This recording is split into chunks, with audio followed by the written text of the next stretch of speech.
I'm going to talk for anywhere from 20 minutes to 30 minutes and just answer questions that are specifically about covert narcissism. Legacy Park Films, what are the characteristics of covert narcissism? Well, I'm going to answer that question in a way that does not address it from the beginning, because that I have several videos on the topic. And what I will answer is what I've discovered lately. A covert narcissist has a combination of narcissistic personality disorder and antisocial personality disorder traits. It's important to understand that. If you understand that, you'll know that people with antisocial personality disorder, sociopaths or ASPD, but the sociopath knows what they're doing when they hurt someone. They are often planful, organized, and systematic in how they hurt someone or take something from them. Whereas a pathological narcissist who has narcissistic personality disorder is more grandiose. It's more about them. They justify how they hurt others because others hurt them, but they don't always plan it out, and they don't always think about hurting people. It just happens naturally because of a narcissistic injury. So a covert narcissist is someone with NPD who pretends to be a good person, an altruistic person, a giving, loving, kind person in order to get something. It could be a person in a relationship, it could be attention, it could be money, it could be job, it could be anything, but they pretend to be normal, loving, respecting, caring, protecting in order to fulfill a need. So they have to devise a strategy on how to fool someone, and behind the scenes where they're safe, for example, their family, they are openly narcissistic. What I am in the process of writing my next book, and it's going to be entitled, I thought it was going to be the third edition of the Human Magnet Syndrome, but it's going to be entitled The Codependency Revolution. It's a complete rewrite of the first two books. And in the section where I talk about covert narcissists, I further delineated the two types of covert narcissists. There is the ASPD type, the type that knows what they're doing. And this is the most common type. They are conscious of lying, stealing, cheating, pretending so that they can get what they want, what I just talked about. And then there is the grandiose type who believes that they are really important and special. They believe in their delusion that they are worthy of respect, attention, that they're bigger than life. But at the same time, they have that sociopathic trait. So you have, on one hand, you have the covert narcissist who is more sociopathic than they are, who are more sociopathic than they are narcissistic. Well, you have the covert narcissist who also is sociopathic, but they are more narcissistic than sociopathic. And their motivation is to feel good about themselves, they believe they're better than everyone else. They believe they're special. They believe that they deserve, money, reputation, followings, relationships, respect. But they also, let me jump back here. So you have the covert narcissist who's more ASPD. They know what they're doing. They're conscious of it, but they still have relationships.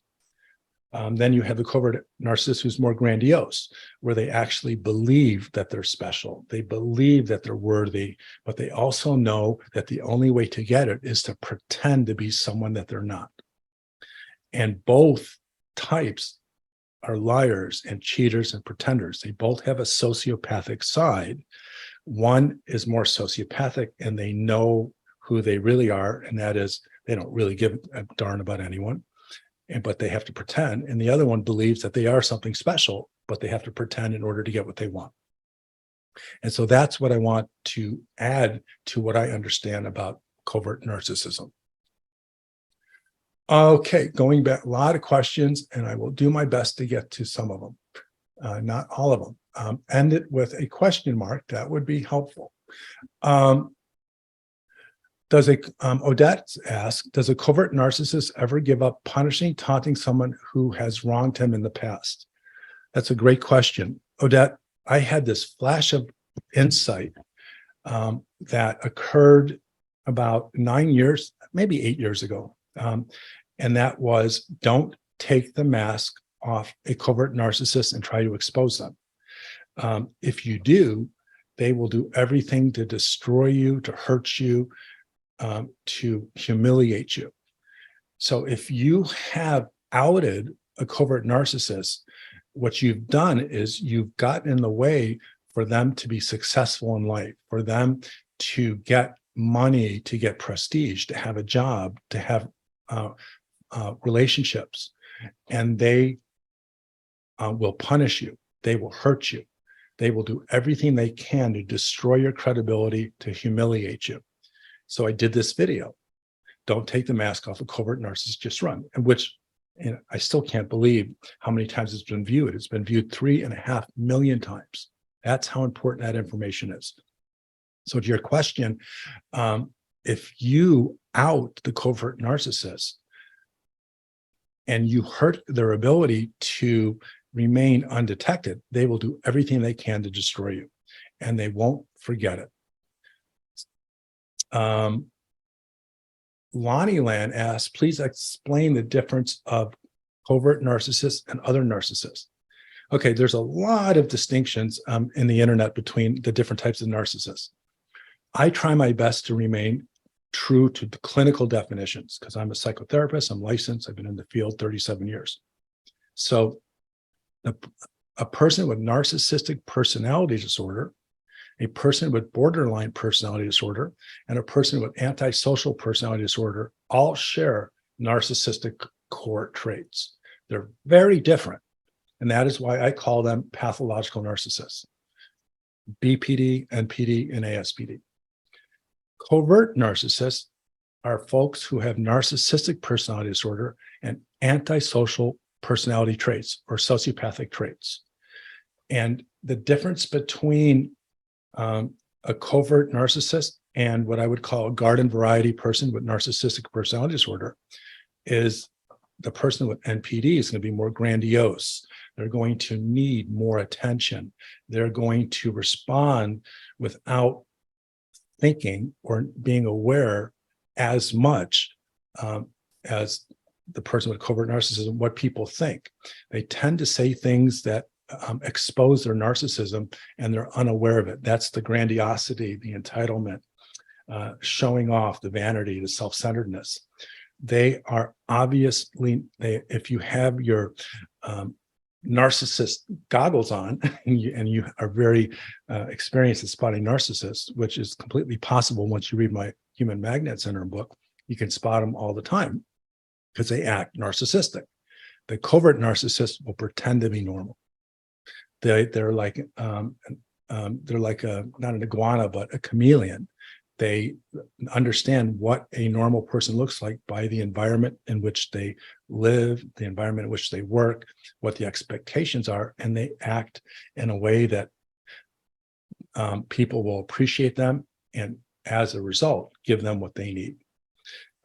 So that is why the garden variety grandiose narcissists or even the insecure narcissists are going to be obviously narcissistic and not sociopathic, whereas the covert narcissist carries some sociopathy. Does the covert narcissist have a recognized problem in childhood in order to change the whole? That's a really deep question, and it's too deep for me to try to answer. The answer would be a sprawling explanation. But what I will say is all pathological narcissists have severe attachment trauma from their childhood. And because of that horrible trauma, they learn to survive or cope in an environment that was very, very harmful, toxic, lonely, dangerous for them.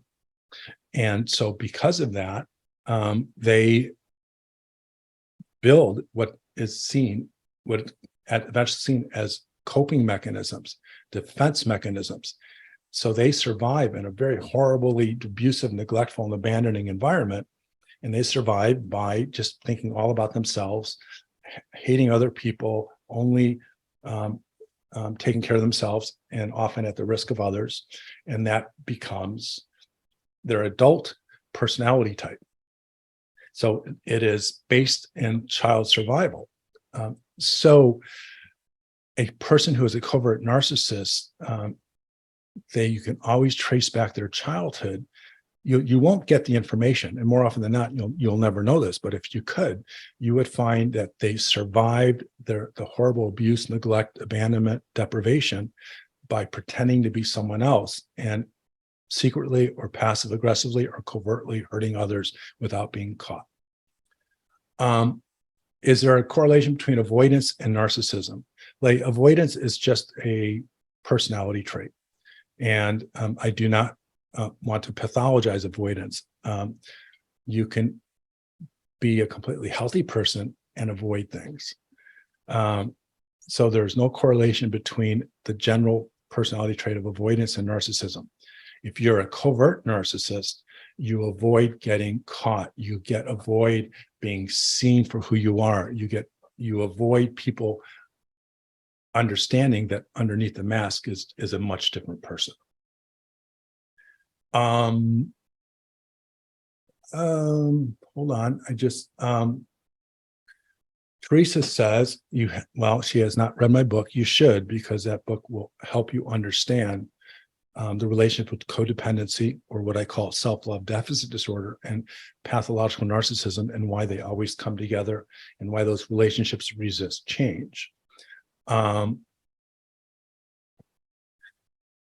Your question really is answered in a deeper discussion on the human magnet syndrome, and that's beyond the scope of this YouTube live. Cheryl says, is there any possibility that my other sisters who are narcissists, who are the narcissist flying monkeys, ever change? If so, what will it take? Well, Cheryl, I can't really answer that. That's like a case question. That's a life situation. I'd have to know more about you and your sisters, and the narcissist to whom the flying monkeys report to.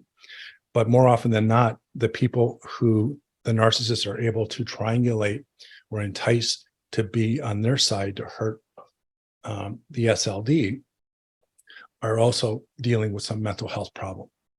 And they also are vulnerable to the narcissist manipulations, lies, trickery. So what will it take to ever change that? That would take a couple of therapy sessions with me, because that means we'd have to talk about your codependency or your self-love deficit disorder. We'd have to talk about the pathological narcissism. But more than that, we'd have to talk about your realistic understanding of change. Those people won't change and can't change if they don't want to. And there's no way the SLD or the codependent can make them want to. Again, if you have a question, please end it with a question mark. Daniel says, how is a female covert narcissist affected or empowered by abortion, especially when it is done against the will of the father? Oh, I can't answer that question. There's just so much information that's missing for me to answer that question. Covert narcissist who uses abortion to manipulate others. I can't answer that question. It's way complicated, and I'm not really sure where to go with that.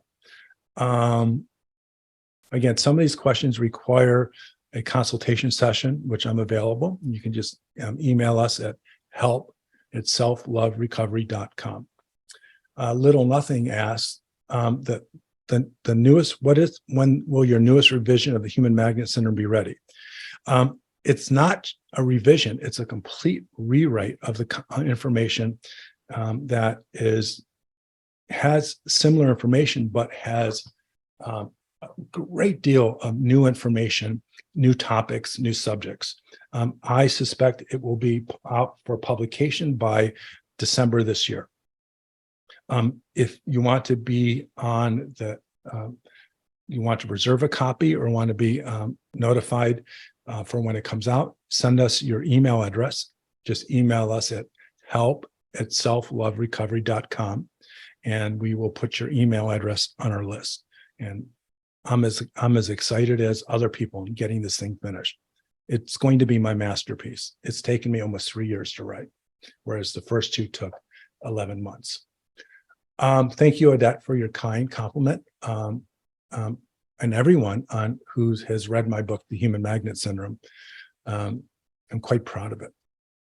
But the new one will be exponentially different. Isabel asks, so are covert narcissists consciously scheming and pretending to be normal and know what they're doing is wrong since they're antisocial? That's exactly what I said. Yes, Isabel. Because they know what they're doing and because they are not impacted by their grandiosity, their entitlement, they're not going to be prone to making a mistake.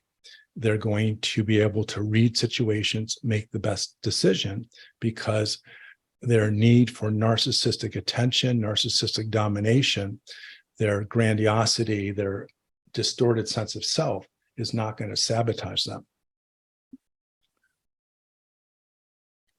Tanya says, self-love is the biggest middle finger of all times. So it's an interesting comment, Tanya. I renamed codependency to self-love deficit disorder, and that the goal of treatment or psychotherapy, especially the program I created, which is the self-love recovery treatment program that cures codependency or self-love deficit disorder, it says that the way to solve SLDD or codependency is to neutralize or address the causes of it. And most people understand the causes are all the things that people do in their personality. And the new book explains that in detail. But if you are self-love abundant, and that means you have done the work, been in treatment programs, such as my 11-stage treatment program, you have neutralized permanently, cured your self-love deficit disorder, your codependency, and you become self-love abundant.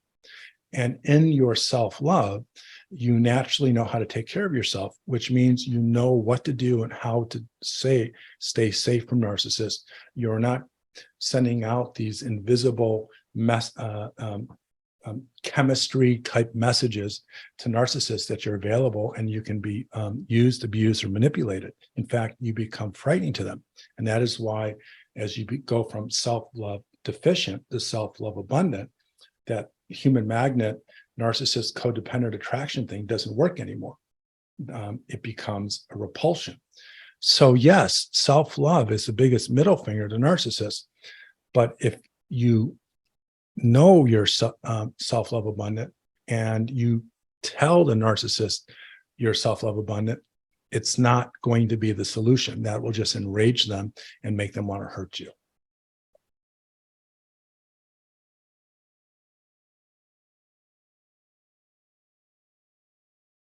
Have I ever dealt with narcissists who practice witchcraft? Yes, I have. Since I don't believe in witchcraft or evil spirits, I understand it more in the psychological realm and understand the absolute terror and danger of being involved with one. And should you have some experiences with them and need help, and you want to work with me, just shoot me an email at help@selfloverecovery.com.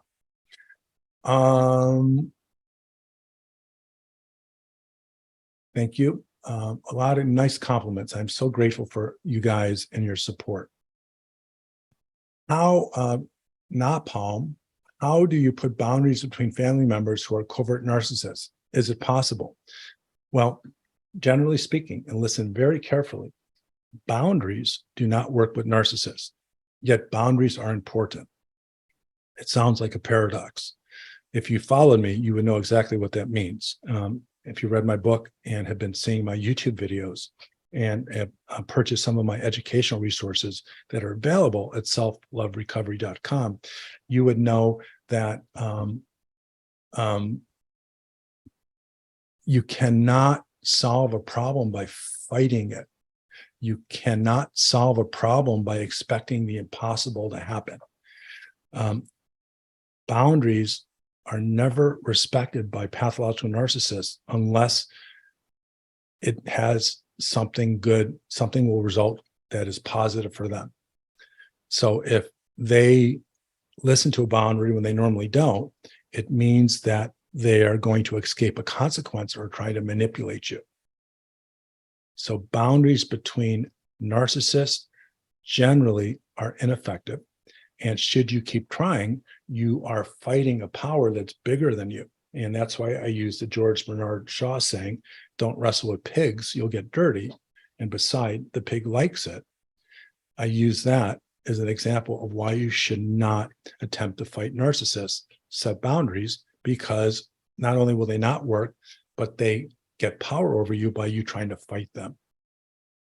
The best boundary you can set with a narcissist is not reacting and practicing my observe, don't absorb method. And I have a educational audio and video resource at my selfloverecovery.com site. You're welcome, Julia. So a couple more questions, and then we're going to call it a day. So I'm looking for, if you got a question about covert narcissists, let's hear it. So Isabel says, so the best remedy is no contact. Well, Isabel, that's a tricky statement. No contact means nothing if in your mind you're still attached to them. And the problem with self-love deficit disorder or codependency is it's an addiction. And so you can like white knuckle it or just through willpower stop seeing the narcissist. But you're still going to fight this addiction that's going to come back. So the best remedy is to find out why you are so compelled and addicted to a relationship that the narcissist will find your weak spot, your vulnerability, to induce a conversation, seduce you to come back. So no contact by itself is not enough. It's no contact with the understanding of the danger of contact and how, and the commitment to take care of yourself, to honor yourself, and to love yourself. Observe, don't absorb is a fundamental defensive technique that I teach about. I have seminar and video version of that information at my selfloverecovery.com website. Coach Amy says, is it common for covert narcissists to manipulate daydreamers and to absorb people's appearance and voices for their pleasure? Absolutely. A covert narcissist has sociopathic traits, and they want to find a way to get what others try to get but are unable. They want to be the best. They want to be the smartest, the most beautiful, the most charming, the most knowledgeable. And because they have sociopathic traits, they are observing and creating fake personalities, or metaphorically, they are designing costumes or masks based upon what they observe, because they want to look normal. And the best way to look normal is to watch other normal people and try to emulate that.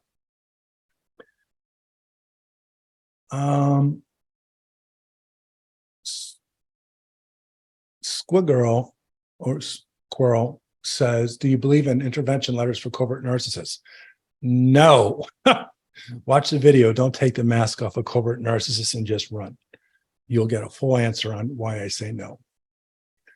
Isabel, if you want to know about self-love, go to my website, selfloverecovery.com, and there are a lot of educational and inspirational resources that teach you about working on self-love.